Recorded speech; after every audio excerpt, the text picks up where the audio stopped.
Hey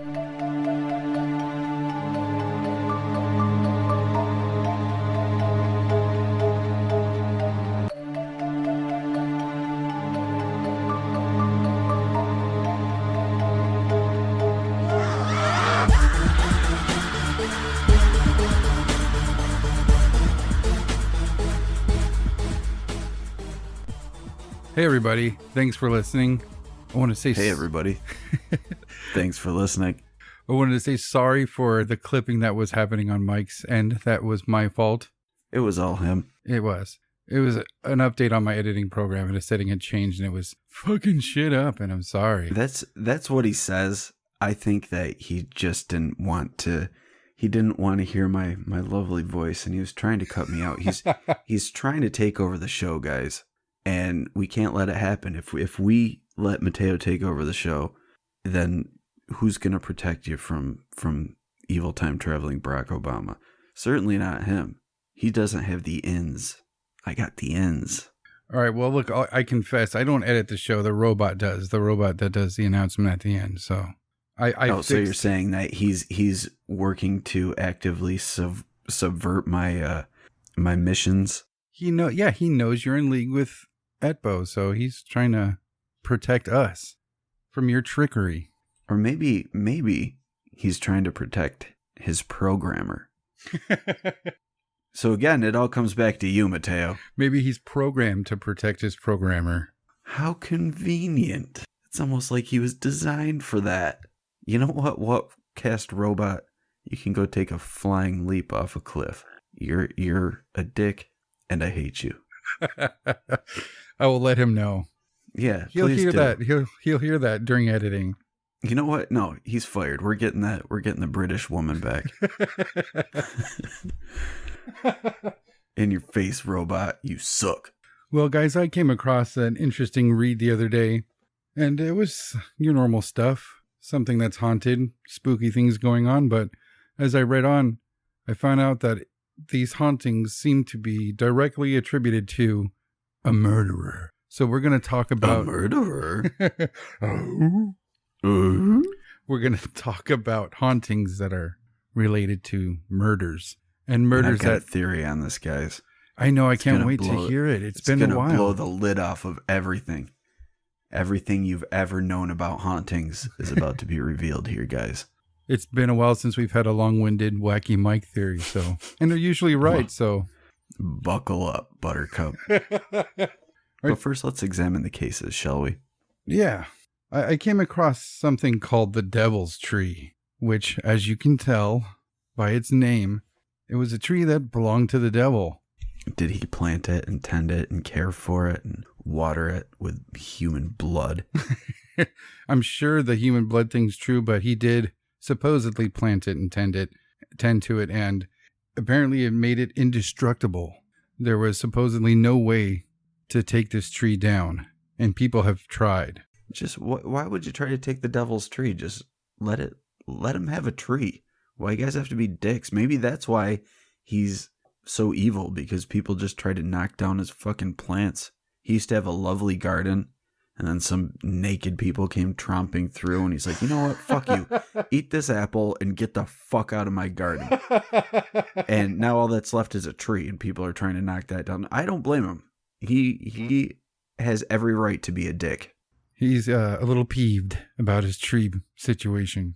But the normal stuff that you'd think would go on at a place called the Devil's Tree would go on, satanic rituals, and there's even some rope that is said to be left by a murderer who used this tree as a site to kill his victims, which we'll get into. Spooky rope. Yeah, spooky rope. We'll get into that in a second, though. But in 1985, there was a couple getting it on in these woods near this tree, and they said that they were chased out of the woods by some people in black robes. And in 1992, there was a group of school kids who were hanging out in these woods, probably smoking the pot, playing Dungeons and Dragons. Oh man, that's a recipe for disaster right there. Yeah. I bet that they also had a beer. Ooh, most likely. Drinking the marijuanas, smoking the beers, worshiping the devil by playing Dungeons and Dragons. That's what they were doing. And as a result, The devil came. What else did they want to happen? I know, you mess with the devil, you get fucking burned by horns or something. But these kids were chased out of the woods again by a group of cloaked and robed people. And then in 1993, a pastor erected a cross near the devil's tree. And the very next day, they found the cross implanted into the ground upside down and discovered that it had been set on fire.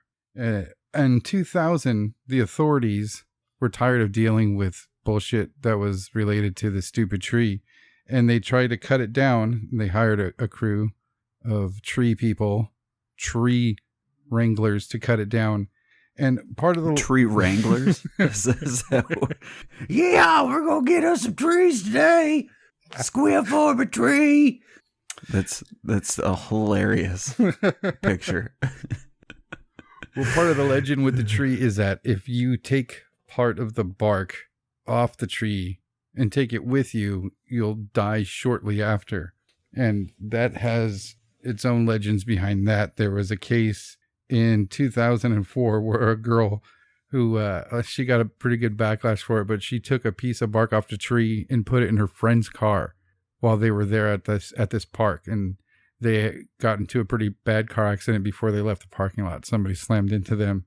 But when they tried to cut this tree down in 2000, there was two guys on this job, and they both had chainsaws. And then one dude went to cut the tree, and he said his chainsaw malfunctioned to where he had to change the chain. So the other guy got his chainsaw and attempted to cut the tree down, and the same thing happened. And they were only able to scratch at the tree before their chainsaws would stop working, no matter what they did. And it said that one of them took a piece of the bark of the tree with him, knowing that the legend, thinking it would be funny. He just grabs and he's, oh, memento. But they too suffered an accident, and I think one of them was killed, actually. Like murdered? In some type of accident while they were there at the park with their equipment.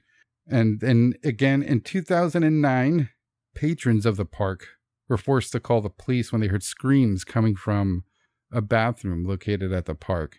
And legend says it was a couple of people that were killed at this tree. And they say you can even see these girls hanging from the tree if you go there at nighttime. Now, do you have to spin around 3 times and say their names first? No.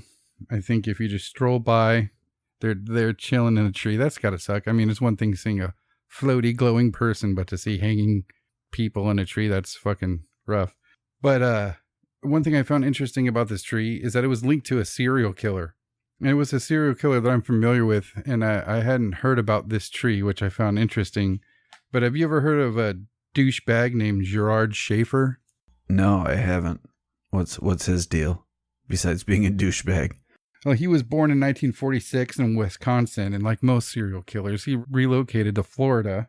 And at 23 years old, he became the principal at Plantation High School, but he was quickly fired for what the superintendent called totally inappropriate behavior. Soon after that, he was turned down by the church after applying for priesthood. But in 1971, when he turned... In keeping with inappropriate behavior, I'm going to go be a priest. Okay. So this is the type of dude we're dealing with here. All right. Noted. So after they turned him down, in 1971, at the age of 25, he became a cop. And within 6 months of being a cop, while on patrol, he picked up 2 teenage hitchhikers, 16 and 17-year-old pair of girls, and he took them to the woods and apparently tied them to this tree. They say that you can see rope that he used to tie these girls to this tree. And without getting into super detail, he told them that he was going to kill them or sell them into prostitution. But he then got a call on his radio, and he had to go, and he left the girls tied up to this tree. So he came back, and when he saw that they were gone, he decided the best plan of action was to call the police station and tell them that he had did something stupid. And he spun some story about picking up some girls and trying to scare them out of hitchhiking by tying them up to a tree and saying that I did something dumb. I tied these girls to the Satan tree, And I definitely wasn't trying to kill them. It was totally scare tactics. I was trying to scare him straight. I was doing your job, damn it. Well, he was a cop, so I mean, Yeah, that's true. I guess he was doing his job. yeah, in his own way. But his boss didn't Don't buy ever it. trust a cop is the moral of the story, I guess. Only your Because fists. they'll tie you to the Satan tree. Yep. But his boss didn't buy it, and he got fired and charged with false imprisonment and assault. But he was able to get out on bail, and he actually stuck around and didn't try to run or anything like that. 2 months later, he kidnapped, tortured, and killed another pair of hitchhikers he picked up, another 16 and 17-year-old, and buried them in this park. Now, when he was doing this, it was just a wooded area. They turned this place into a park. The lovely people of Florida thought it'd be a great idea to turn a murder site into a public park in 2000. So, like a douchebag, he stayed around for his trial for the first attempted kidnapping and the false imprisonment charges. And while the trial was underway, the girls that he killed and buried in the park were found. And the cops knew that this was his MO. It was the exact same thing, even down to the ages of the victims. So they got a search warrant and searched his house. And at his house, they found a book he had written and a bunch of notes. And the book was called Murder Demons. And it was just about murdering people, murdering women. It was called Murder Demons. Yeah. What a cheesy name for a book. Yeah. Wow. Murder Demons. But this book and in these journals just basically detailed in third person basically what he did. And as they searched more, they found the belongings and even teeth from 8 other missing girls. So already we're at the number 12. Well, 10 because 10 because the first 2 got away. But they ended up finding enough evidence to link this dude to the police only pinned the 8 on him, but they say he killed up to 38 chicks, picking them up. How did they determine that number? And how do they, if they're attributing that many to him, why is there only 8 that he was convicted of? When it comes to these serial killer type dudes, from what I've researched, I mean, they'll only pin him on shit they got him dead to rights on, you know? Circumstantial evidence won't be enough to pin them with. I mean, there's guys who killed 20 people and got a life sentence on one of the charges, you know? You only got charged for 2 of them. It's Bundy did the same thing. There's tons of evidence for how many other women he killed. He confessed to way more women than what we know of. So, I mean, he confessed on the way to the fucking electric chair, just one after another. So, I mean, what he was convicted of and how many the police believe he was involved in is a different number. And again, with that number, they can get pretty crazy. I mean, you talk about Henry Lee Lucas, and I don't know, maybe 14 murders they got him on, but he says he killed over 300 people. And then the police say that they believe he's responsible for 100. So it's just a huge variance with this type of thing.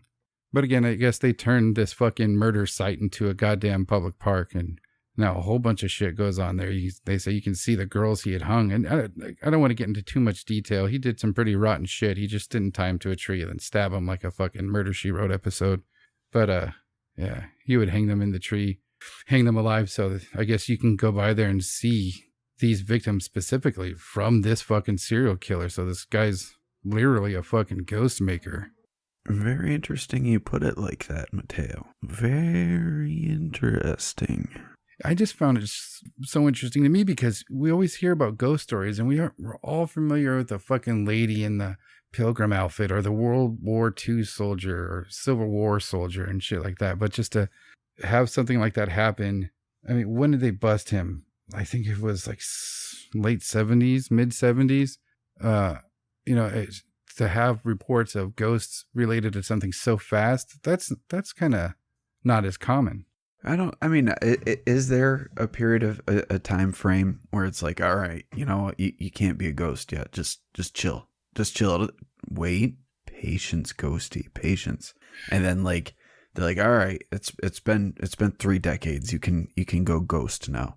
Well, who knows? I would think if a ghost is gonna ghost, it would do it like as soon as the ghostiness is possible. So like your body dies, your ghost comes out of your body, and then you ghost around.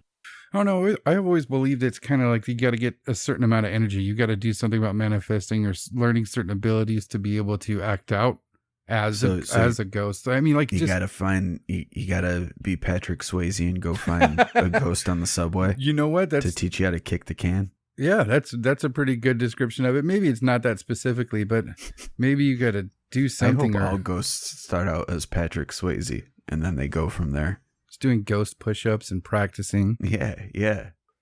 And they have to watch Roadhouse and practice his moves, and then once they've gotten the Patrick Swayze moves down, then they can not be Patrick Swayze anymore, and they can go back to being themselves as a ghost. It's finally I'm not Patrick Swayze anymore. You wish you were Patrick Swayze still once you live a few decades as a ghost. Oh yeah. You think back fondly to those Patrick Swayze days, making pottery, kicking cans on the subway, dragging off your dead best friend to hell, all that stuff. God, your recollection of that film is staggering. It's especially staggering considering the fact that I haven't seen it since I was a teenager. Oh, I believe it. But yeah, stuff happened, and if you become a ghost, you have to endure all of it. And instantly find Whoopi Goldberg. Only if you're lucky. You could find someone like Miss Cleo, or even worse, John Edwards. Does your name start with an A, B, C? I'm thinking of A. Is there any A? Oh, no, I'm sorry. I was thinking of B because it's next to A. Any B's? Anybody have any dead bees? Bees. I'm a beekeeper. Oh, yeah, it's the ghost of your bees. That's what it is. They're bee ghosts. And they wanted to say that they miss making honey for you. Did your bees make honey? Yes, they made honey. Yep, that makes sense because they're talking about missing honey right now. So, what else? What else? Did they live in a hive? Oh my God, he's amazing. They did live in a hive. What happened to that guy? He is a fucking sham. So, did he really just get called out enough to where he disappeared? No. He actually still does things, and it's like fucking ridiculous amount of money to go see him. He's still shamming it up. He just doesn't have a show anymore. I think probably after South Park got their hands on him, he didn't have much to go on anymore. So he goes on tour where only his true fans can get readings from the master. Nice. Yeah.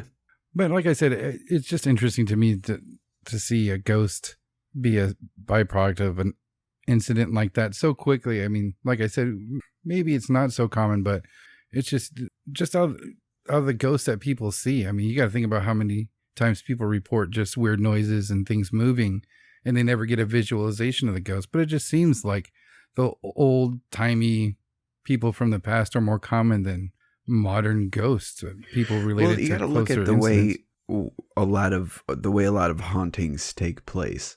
And like take Gettysburg, for instance. That was a massive battle there. A lot of people died. So there was a lot of suffering that took place, a lot of emotion going on. And if you believe in the stone tape theory, where the earth itself is able to absorb this energy and it kind of records the events. So some of the hauntings you see are just these events being played out because of the trauma and the emotions and the energy that was going on at that time, that leaves a mark on the land.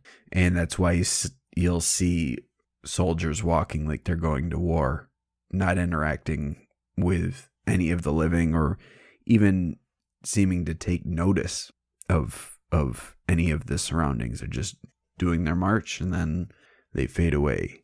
Yeah, they just act completely natural for what they're supposed to be doing. Yeah. And to me, that is not the mark of a spirit. That's, that seems to be like a replay event where it's just the events playing out like they were, and it's just kind of recorded in the area, on the land, or in the dirt. and it's somehow, I mean, I don't even know what the parameters would be to get it to actually play itself, but it seems like it's almost random. You'll get a replay of this. It's not. It doesn't take place at the same time every day. You can't set your watch to it. Sometimes it's there, sometimes it's not. Well, maybe we can apply the same thing we do with the whole ghost of a haunting person to the replay thing. Maybe it takes a traumatic event for the stone tape to activate. Maybe, but I've got other ideas. Let's move on then, shall we? Well, all right. So let's take a look at. We'll take a look since you did a recent one. I will also do a recent one just to set an example. Then I want to go back and talk about an older one. All right. Have you ever heard of the Wonderland murders, or the also known as the 4 on the Floor murders or Laurel Canyon murders? Yes, sir. All right. So for those that haven't, it was a series of murders that happened. It seemed to be drug related and most likely revenge. I'll just give you a quick backstory for what happened, but it centers around this group of people called the Wonderland Gang, and they rented this townhouse on Wonderland Ave, which is in Laurel Canyon in California. And there were the leader of the gang was Ron Launius. His next in command was Billy DeVeril, and then Billy's girlfriend Joy Miller. And then there were 2 other people that were involved, Tracy McCourt and David Lind. And they were apparently all like a group of ne'er-do-wells that were, they rented this house and threw these huge parties and were really disruptive and disrespectful of the neighbors, but they sold drugs, so there were a lot of drug parties. And is this in the 60s or? No, this was early 80s. Oh, okay. Yeah. So it started, and this whole thing involves a famous porn star at the time named John Holmes, and it started with a robbery that took place at this guy named Eddie Nash's home. Eddie Nash was another guy who was involved with drugs and dealing drugs and things like that. And apparently John Holmes had shown up at his house 3 times the morning he got robbed. And the last time he showed up, he left the sliding door in the house open. And the Wonderland Gang ended up coming in. They roughed up Eddie Nash. They shot his bodyguard. He didn't die, but he ended up getting injured. And they stole a bunch of drugs and money. And after the robbery took place, Nash immediately suspected John Holmes because he was acting so sketchy that morning and he left the door open. So this happened June 29th, 1981. And on July 1st, it's alleged that Eddie Nash set up a revenge plot where they don't know who was involved. They being the cops. There's been a few people that were arrested for it. They don't know who or how many people were involved, but a group of men entered the Wonderland Ave house, and there were 4 people there. There was Ron Launius, Billy DeVeril, Joy Miller, and Barbara Richardson. So Barbara Richardson, she wasn't in the gang. Her boyfriend was David Lind. Also at the scene was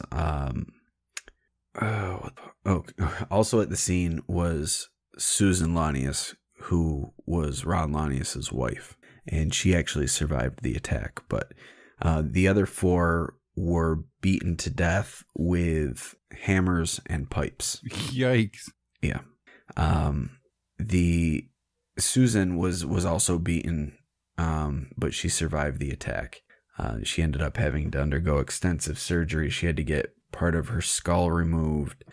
She had to get brain surgery, and she ended up recovering, but she was left with amnesia over the whole event. So she couldn't say who was involved and whether or not it was multiple people. She has no recollection of the events at all. I would too. But apparently detectives that were investigating the scene went on record to say that the crime scene itself was more gruesome than the Tate LaBianca murders. Wow. Yeah, that's pretty bloody. But I mean, they beat people to death with pipes and hammers. Yeah, to be expected. Yeah, but there was a whole bunch of people that ended up getting arrested. Apparently, John Holmes, when he came home that night, his wife said that he was covered in blood, but that he wasn't injured at all. And he was arrested, but he ended up getting acquitted. But they did find his handprint, and that's how they knew he was involved. They found his handprint on the headboard of the bed where I think it was where Lanius was murdered. But he ended up getting they ended up letting him off, and his lawyer kind of posed the scenario that he was the victim, that he was being forced by the murderers to let them into this house because of his connection with Eddie Nash. Mm-hmm. But he ended up getting let off, and he died 6 years later from AIDS. And they never figured out who did it. They did arrest Nash in 1990. He was finally charged with planning the murders, but the trial actually ended with a hung jury. So they did a second trial in 1991, and it ended in an acquittal for Eddie Nash. Oh, wow. Yeah, so no one was ever officially charged, I guess. And they never caught anybody at all, huh? Yeah, no. Wow. They tried to get a deathbed confession from John Holmes, but they said by the time they had got to him, he was barely awake, and most of his responses were incoherent. So they weren't able to get any information from him at all. So they don't know if he was involved in it. Well, I mean, they know he was involved in some way, but they don't know if he actually committed any of the bludgeonings or if he was just kind of brought in and forced to watch. I don't know. There's a movie that came out about it called Wonderland where Val Kilmer is John Holmes. And in the movie, they have him committing one of the murders. Oh, really? Yeah, but, you know, it's a movie. It's Hollywood, so they can do that sort of thing. Especially Val Kilmer. He can do whatever the hell he wants. Yeah, he's Val Kilmer, goddammit. But this place, the house where the murders took place, is now reported to be haunted. And a lot of people experience like oppressive feelings of negativity, like something like hate. And people have reported being pushed or grabbed or having their hair pulled. So are the ghosts of the Wonderland gang still haunting their apartment? Wow. Now, is that still reported as going on today, or is that place still standing? Yep, it's still standing. You can go visit it. For anyone in California and Los Angeles, it is 8763 Wonderland Avenue. So go there and tell them you want to fight with ghosts. You want the full ghost service. Yeah. Heard you got ghosts here. And then they fight.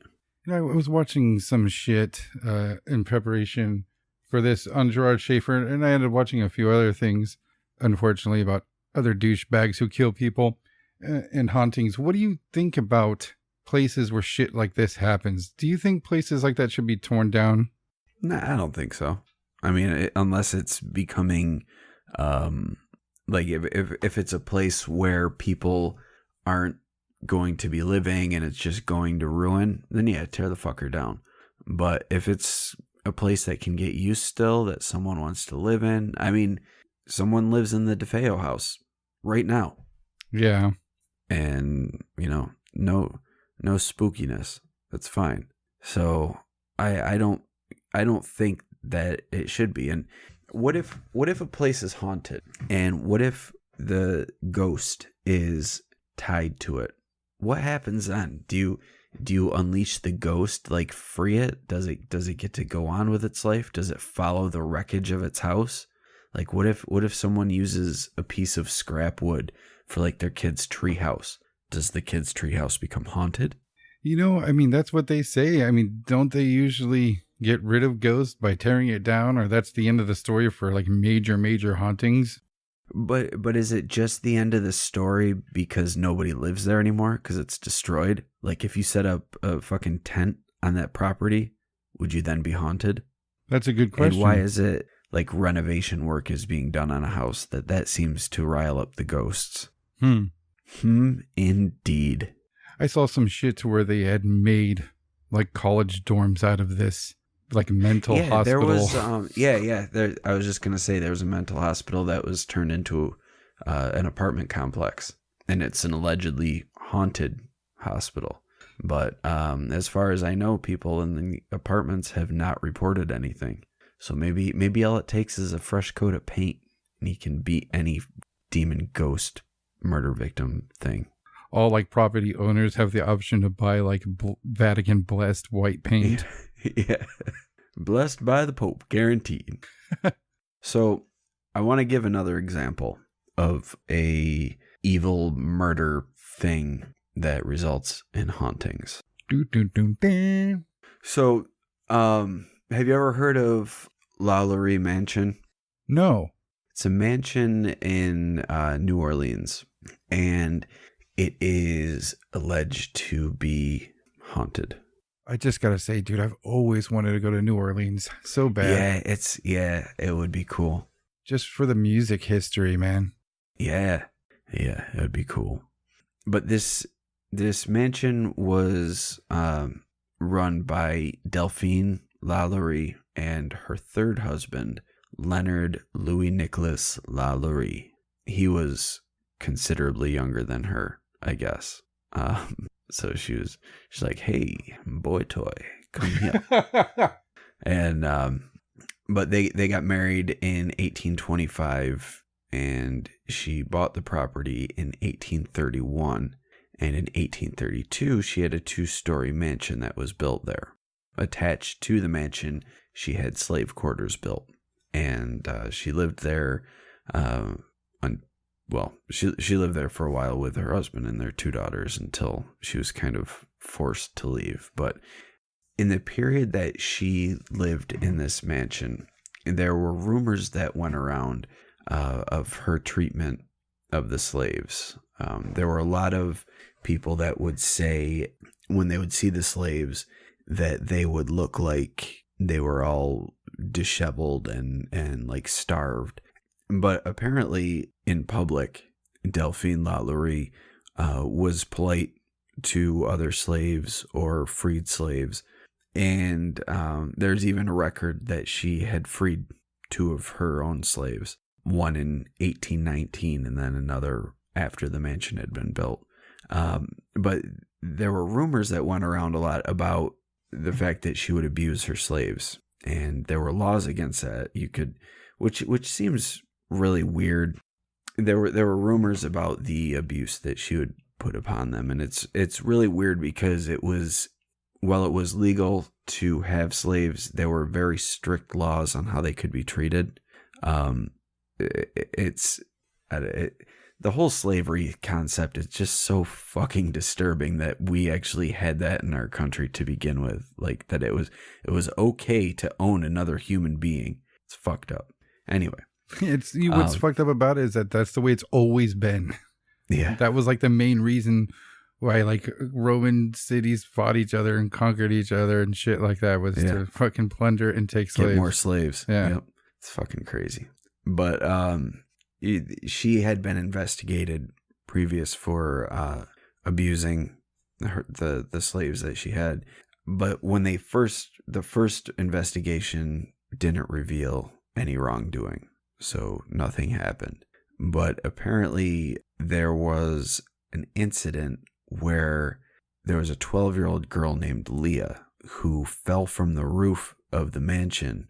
And she was trying to avoid being whipped by Delphine. And what had happened was Leah was brushing Delphine's hair and she hit a snag in her hair. and it caused Delphine to get all pissed off. She grabbed a whip, chased the little girl, and tried to whip her. The little girl jumped out a window, went on the roof, and then ended up falling off and falling to her death. Yikes. They ended up taking the body and burying it on the mansion ground. But this led to another investigation. And after this investigation, the Lalaurie family was found guilty of cruelty, and they were forced to give up 9 of their slaves. So the 9 slaves were removed, they were sold again. This time they were purchased by a relative of the Lalaurie family and ended up going back into service in their house. God damn. Yeah. And there's in 1834 there was a fire that ended up breaking out in the mansion that started in the kitchen. And when the fire marshals got there, they found a cook who was a 70-year-old woman chained to the stove by her ankle. And the cook told the investigators that she had set the fire in an attempt to commit suicide because she was afraid of being punished by Delphine Lalaurie. And then she told them about this room. It was in the attic. And she said anytime any of the slaves were taken up there, they never came back. So apparently bystanders tried to get into the slave quarters to let everyone out, but the Lalaurie family would not give up the keys. So they were ready to let those people burn to death. But some of the bystanders broke down the doors, and they found 7 slaves that were mutilated. Some were suspended by the neck. Their limbs were stretched. In some cases, they were torn from their body. And there was some that claimed that they had been up there for months. Wow. So just medieval level torture going on. Yeah. Yeah, and, hearing you tell the story, I think we've covered this a long time ago, but really? Yeah, or Jesus, sorry guys, we've done so many shows. We were just talking about this. And we were just talking about this too. We always forget what we do shows on. Between that and listening to a ton of podcasts, I don't know anymore. Yeah. And, well, this whole thing was also depicted. I don't know if you watch American Horror Story, but this was also depicted in an episode of American Horror Story. Wow. Yeah, I don't remember which. I think it was the Coven season, the one about the witches. I believe that was the one. Yeah, but yeah, all these people that were found up there were in really bad shape. They were chained up. Some of them had really deep wounds. There were some that were too weak to even walk out of there on their own because of what went on. There tends to be a lot of embellishment, so it's hard to really say what's real and what's not. There's some instances where I guess movie level gory and cruel. So there was a book that was written in the 40s called Ghost Stories of New Orleans, and the author wrote about this house, and they talked about Delphine as being someone that had this violent streak that could never be quelled, and she just was sadistic, and killing people was like her pleasure. But they describe having when the door to the slave quarters were broken open, that she had male slaves that were completely naked, chained to the walls with their eyes gouged out and fingernails pulled off of their fingers. Others had joints that were skinned and great holes. This is a quote, but it says great holes in their buttocks where the flesh had been sliced away, their ears hanging by threads and their lips sewn together. Some had intestines that were pulled out and knotted around their naked bodies. There were holes in the skulls where a rough stick had been inserted so that their brains could be stirred. Jesus. Yeah. And then there was another book that came out in 1998.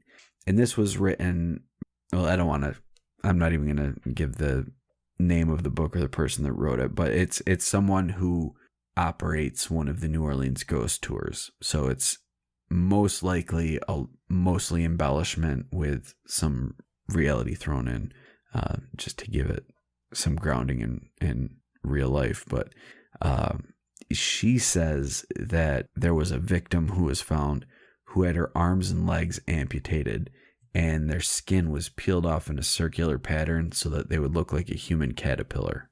Wow. And then there was another who had their limbs that were broken, and then they had the bones reset at odd angles so that they resembled a human crab. Yeah.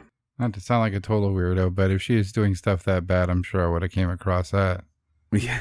Yeah. I mean, that stuff is, that's clearly not real. Like, that's definitely someone being like, this is how bad she is. Come see her house and follow my tour and pay me and give me the monies. Yeah, but just considering the time period when she's doing this, I mean, people are dying from shock halfway through these procedures. They're not healing and living and being crab people.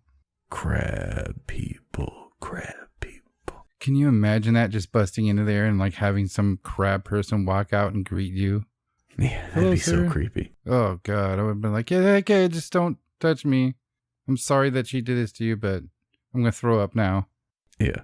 But it's the house still stood. Or still stands to this day.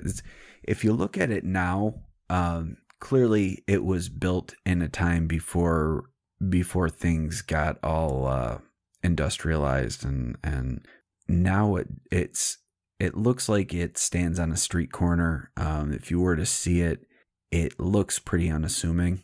It's just a big square blocky building with a second story balcony.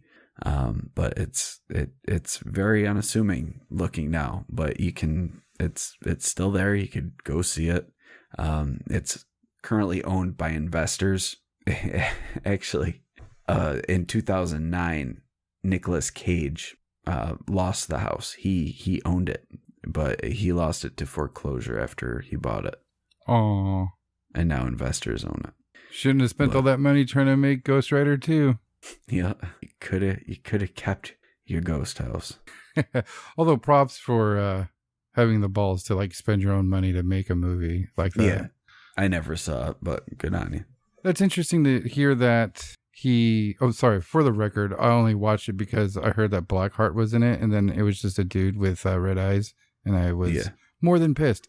But it's interesting to hear that he bought that place, because they said that the whole time he filmed the Ghost Rider movies, they had to do CGI on his head, obviously, when he was Ghost Rider. But they said that he made it extra difficult because he wouldn't do like green face paint for the CGI. He painted himself like a New Orleans voodoo stereotypical face paint, like the skull, like the wrestler guy. Yeah. So maybe he was trying to draw power from this spirit murder house. Maybe. Fucking goofball. Yeah, he is a wacky one. But so here's my theory on all this. What if these people that committed these heinous crimes, what if they're not just random people on differing paths committing these acts? What if they're part of a secret ancient order that where the secrets to the afterlife and maybe even immortality are to be found by extinguishing the physical life of a being, but keeping their essence trapped? And so they have all these people killed in this one location so that they can trap all their souls to be left there and reveal the secrets of the afterlife to them. You know, Mike, I gotta be honest, with the way things are going now, and albeit that conspiracies have gone fucking crazy in the past 5 years, and there's ones that are obviously fucking stupid, like Flat Earth and Scientology. A couple other ones, but there are some things that have happened and things that have come to light, I think, to show enough of this weird behind the scenes illegal shit that these elite people do. I mean, stuff like Pizzagate. I'm not saying I buy it, but I mean, that's like, they're like, Pizzagate's not real. Okay, what about the other thousands of cases where this shit has been proven to be real? Well, here's a connection that I would like to make, because you're talking about the powerful and the elite. Look at Scientology, and their whole belief system is that alien ghosts reside in all living things, and that certain people that have more alien ghosts inside them are more powerful. What if these are rogue Scientologists in this cult? It's like an offshoot of Scientology. Or maybe it's what Scientology had eventually evolved into once, because L. Ron Hubbard knew about this secret order and he wanted to call attention to it, but he created the Scientology thing. Maybe his cause was infiltrated by this offshoot sect. And I think that when you talk about, and I mean anything, any group like this, I mean, you can even do it with like the FBI. That's where the term like rogue agent comes from. Whenever I hear of any group like that, be it religious, anything, there's always an opposite or a rogue aspect to it. You know, presumably both. Yeah, even like in religion, you get the same thing. You've got your average, everyday Christian, and then you've got your crazy gonna go blow up abortion clinics Christian. Yeah, and then you got Satanist on the other spectrum. You know, there's everything in between. The whole Satanist thing is that's God damn it, you motherfucker! Holy shit! The Satanist thing is a lot of misrepresentation, though. And it's because of the name, and it is something that they kind of revel in. But whether it be the Church of Satan or the Satanic Temple, neither one of them worships the devil. Or even really believes the devil exists. On that shit, dude, I think that's all softening the shell. I think they've made themselves look nice and plushy for the past 25 fucking years. That's all. There's too many things that are linked to them doing horrendous shit. No, but there's not, though. You're thinking of the Satanic Panic stuff. Like, if you're looking at the black metal shit, like that, those aren't Satanists. No, those are devil worshippers. There's big difference between the two. I just think that they do the same thing that government black ops do. They just change their fucking name and disassociate themselves from it. They break off and call themselves something else. I mean, it's and again, I was pointing out that it's all rogue shit and people's own ideas and adding their own twist and making separate sects. We covered that with Aleister Crowley and all that shit, but I definitely think those Satanists have been trying to get in a hot topic for fucking a while now. I'm pretty sure that the Satanists run Hot Topic. They weren't trying to get there. They're marketing it the whole time. But like when you look at the tenets, like, so take the Church of Satan, for instance. They've got the Satanic Bible. It's very explicit on what their belief system is, and nowhere in there is there the devil. Because the devil, Satan, Lucifer, that's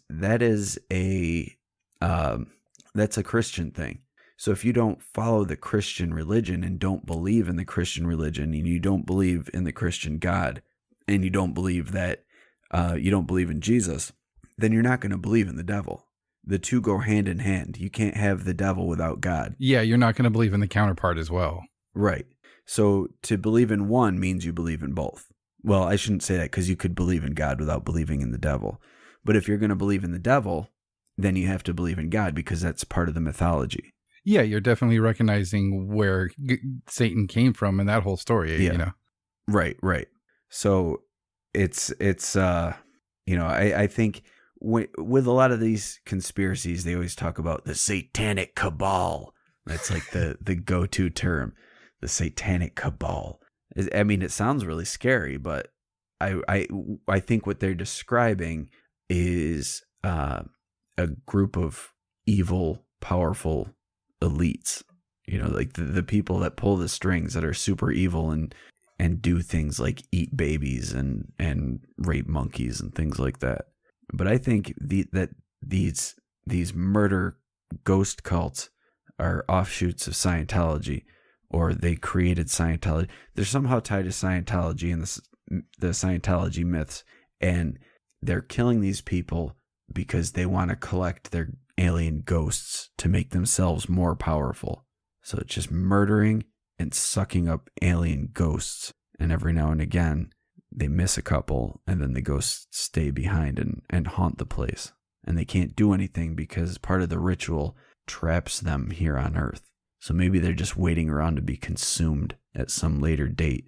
It's like a bank account with fucking ghosts. You just go into a house, murder a bunch of people, and you're like, you know what? I'm just gonna store your souls there, and I'll make the withdrawal when I'm good and ready. Maybe it's a bargaining chip in the afterlife. Who knows? I don't think the idea of some type of soul collectors like that's too far-fetched. There's stories of them collecting placentas and fetuses for youth pills and urine from this, and we can go into creepy shit with MK Ultra and disturbing shit. Why not harvest souls? Because it's not profitable. I think it is for them. Unless there is an afterlife in which you can use souls as bargaining chips, then they would be very valuable. Be like, look, I've got 20 souls. Come on, man. 20 souls for my soul. Let's make a deal, you know what I'm saying? This is the whole Zodiac Killer thing.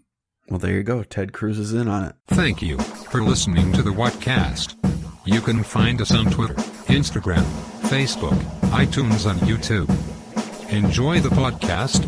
Get yourself a Whatcast t-shirt or a sticker pack. Who was that dude on that one episode? Try the links in Homie's page.